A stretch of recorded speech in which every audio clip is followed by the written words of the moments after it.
autour des archives en partage.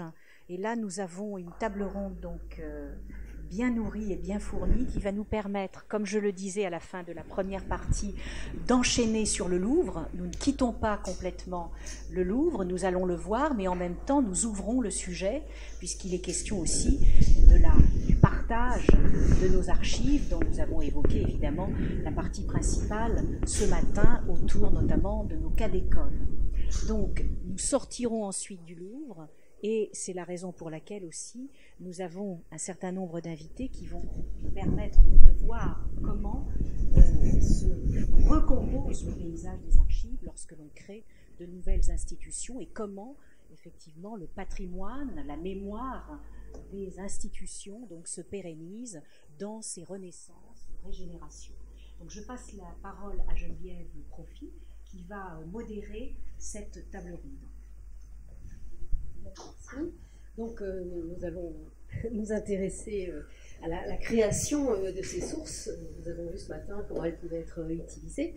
Et d'abord avec vous, Julien Pomard, vous êtes archiviste, vous avez eu différentes expériences de collecte dans des fonds d'archives, vous êtes occupé de leur gestion. Vous avez travaillé à la fondation de la Maison des sciences de l'homme pendant 8 ans. Vous vous êtes beaucoup intéressé aux archives des chercheurs.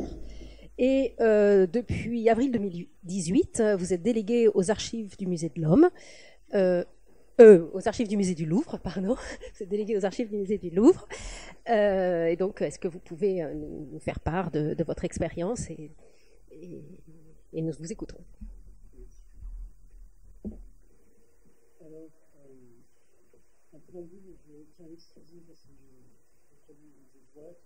que je vais moduler mon intervention pour peut-être parler un peu moins, mais laisser peut-être plus de place aux questions.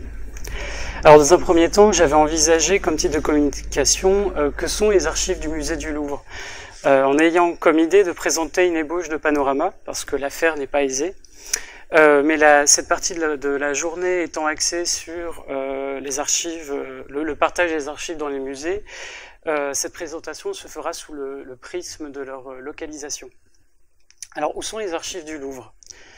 En fait, c'est la question que je me suis posée en arrivant donc en avril.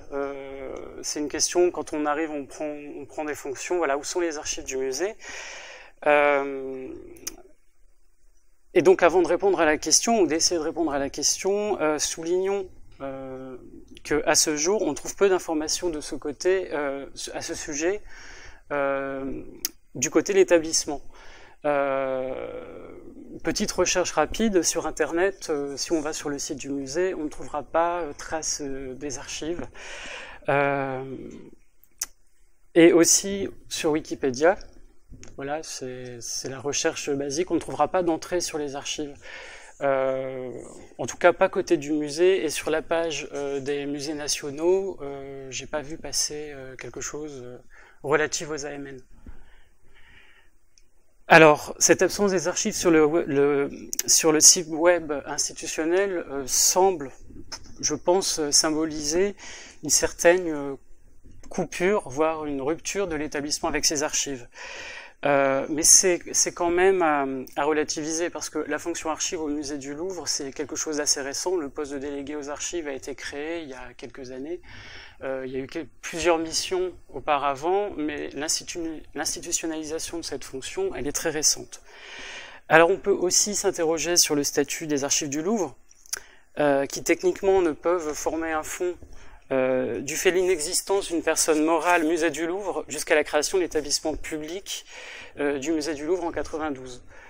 Donc c'est la question, est-ce qu'on peut parler du fond des archives du musée? En fait, moi je parlerai plutôt du fond des AMN, je parlerai plutôt du fond des AMN avec des sous-fonds, dont un sous-fond relatif au musée du Louvre, mais le fond du musée, c'est-à-dire établissement public du musée du Louvre, il est lié à la création de celui-ci en 1992. Donc, rapidement, au sujet des AMN, alors il y a des personnes qui, je pense, ce matin, on en parlait ce matin, et bien mieux que ce que je ne pourrais le faire. Le sujet est très documenté. Donc, où sont les archives du Louvre aux AMN? On a le guide de recherche élaboré en 2005 par le service des bibliothèques, des archives et de la documentation générale de la DMF. Ce guide a été mis à jour en 2011. Je n'ai pas vu s'il avait été mis à jour récemment, mais c'est une très bonne base pour savoir où sont les archives. Il y a l'état général des fonds des AMN, qui est présenté dans l'ordre du cadre de classement. Et puis après, on continue dans la granularité, on a les répertoires spécifiques à des séries et des sous-séries. Alors, c'est là on va sortir des AMN. Et quand on pense aux archives du musée, donc on pense aux AMN, mais il y a aussi celles qui n'ont pas encore été collectées. Les archives en construction, les archives qui existent déjà, mais potentiellement les futures archives historiques. Donc les archives du musée sont partagées entre différents sites de conservation. Aux archives nationales, si on prend les versements qui ont été faits récemment, alors d'après la salle des inventaires virtuels,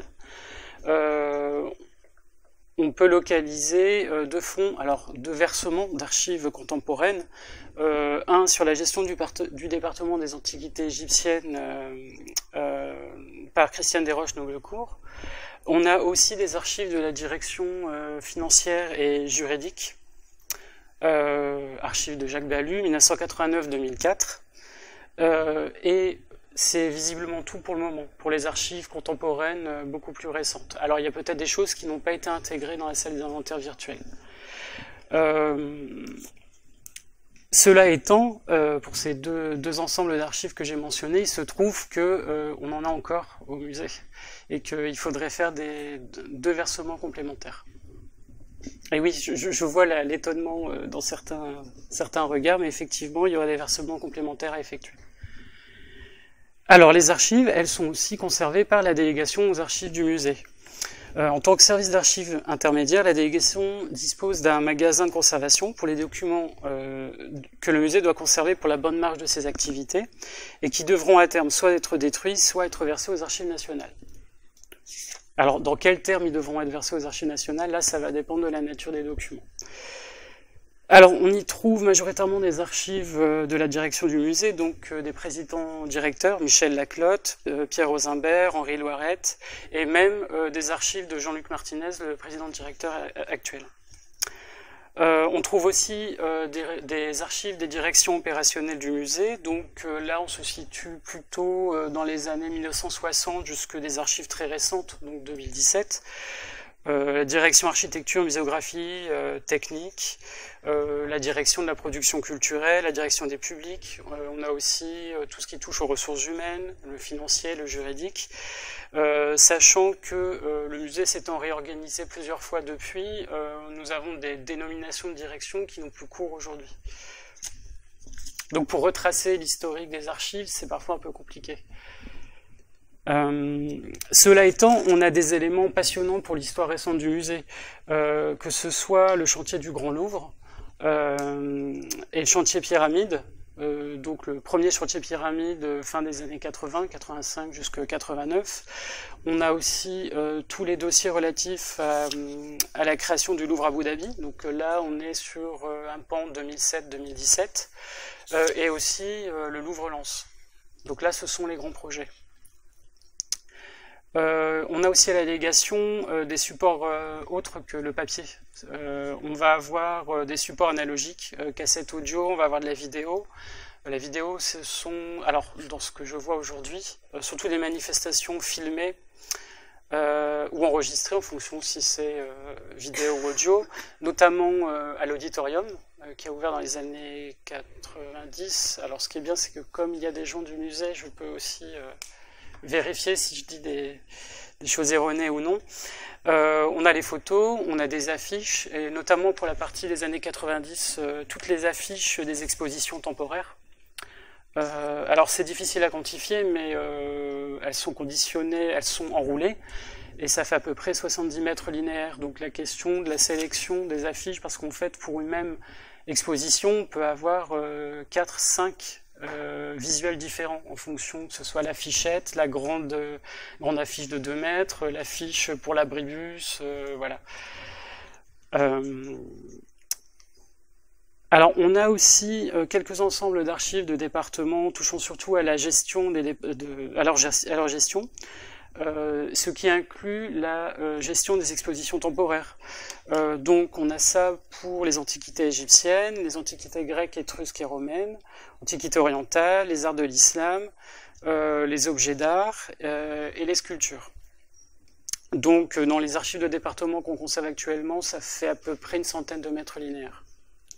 Sur 1,5 km qu'on conserve pour la totalité des archives du musée à la délégation.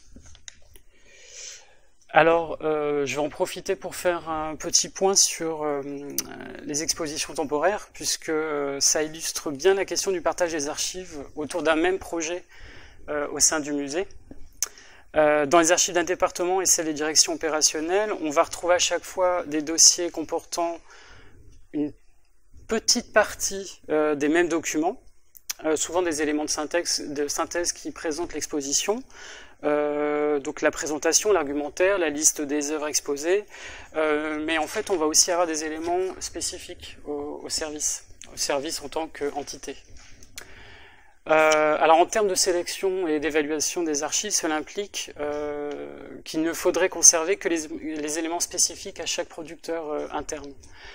Autrement, ça veut dire conserver la totalité des éléments qui concernent un même dossier. Donc on va avoir en gros 4-5 fois un dossier d'exposition au total à la délégation. La question c'est, est-ce qu'on envoie ces archives telles quelles aux archives nationales ou est-ce qu'on procède à une destruction des documents qui auraient en double? Moi je serais pour la destruction des pièces en double, mais c'est quand même un travail important. Vous êtes d'accord? Vous êtes d'accord, très bien. Parce qu'on va avoir l'aspect muséographique, on va avoir l'aspect financier, l'aspect juridique, on va avoir l'organisation des travaux. Il ne faut pas oublier, on a aussi tout ce qui touche à la communication, et donc les affiches aussi. Alors on perd des choses, par exemple, peut-être sur les réseaux sociaux, c'est vrai, mais c'est un peu moindre.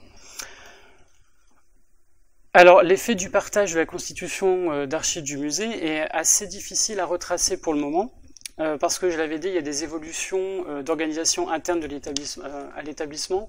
La dernière réorganisation a eu lieu en 2014-2015, et au sein de la délégation, le récollement des archives reste à faire, parce qu'il a été bien commencé, mais on manque un peu de visibilité sur ce qu'on a.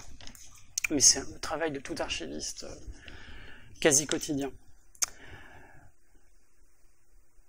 Alors là, j'ai essentiellement parlé des archives papier, parce que n'oublions pas, nous sommes à l'ère numérique, et on a aussi la question des archives électroniques, les documents bureautiques, les notes, les rapports, les comptes rendus, les tableaux de synthèse qu'on va retrouver surtout, ils ont surtout été produits sous la suite bureautique Office, les courriers électroniques, donc là c'est un peu le serpent de mer, voilà, c'est aussi une thématique qu'il faut traiter.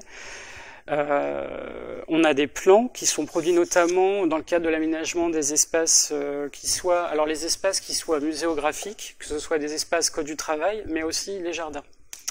Donc ces plans sont pour la plupart élaborés au moyen de logiciels de conception assistée par ordinateur, donc on appelle ça la CAO, comme AutoCAD.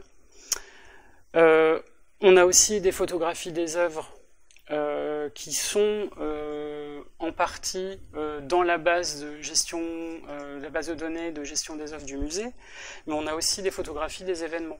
Et les événements qui peuvent être de diverses natures, que ce soit des événements officiels ou aussi on pourrait retrouver aussi des photos de, vous savez, la course des personnels du ministère de la Culture, là, il y a quelque chose chaque année, donc ça on peut retrouver aussi ça sur les serveurs. On a aussi des vidéos, toujours tournées dans le cadre d'événements.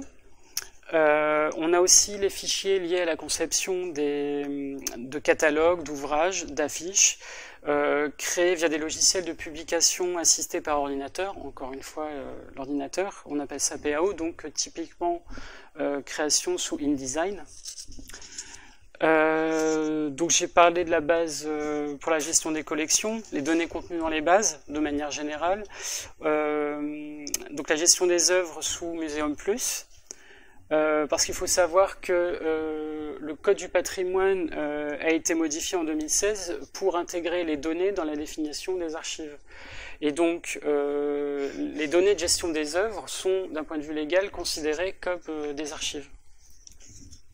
Bon, en pratique, il faudra voir ce que ça donne. Et alors, où sont ces archives électroniques? Alors, elles sont à la fois partout et nulle part. Chose appréciable au musée quand je suis arrivé, j'ai vu que les archives électroniques sont centralisées sur un serveur dédié, avec de bonnes restrictions d'accès, ce qui veut dire que c'est relativement sécurisé. Ce serveur est administré par le service informatique et la délégation aux archives.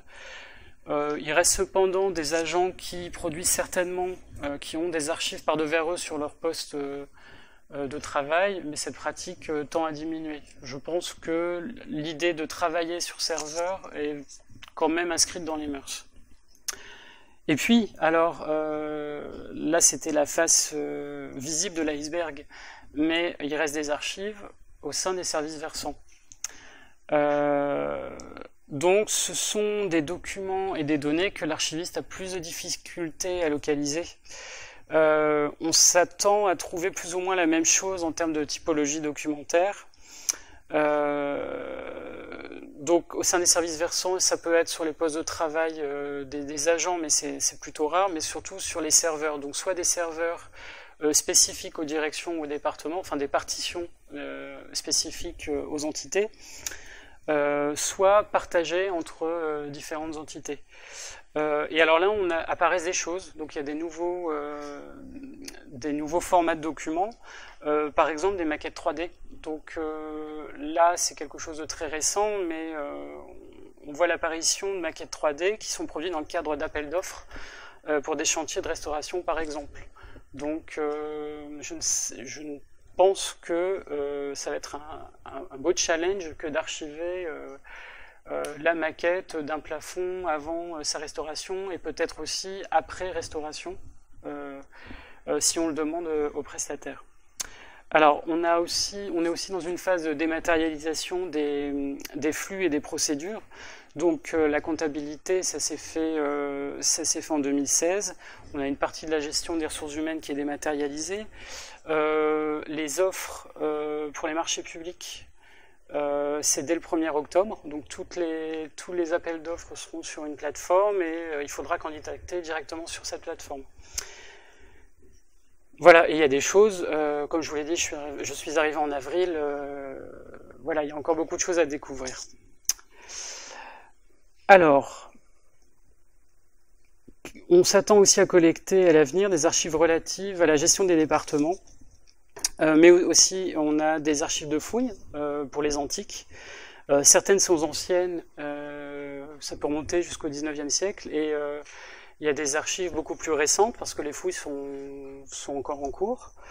Il y a la question des dossiers d'œuvres, les dossiers d'artistes, mais notamment les dossiers d'œuvres, qui, de par la nature et leur composition, on peut considérer qu'un dossier d'œuvre ne sera jamais clos.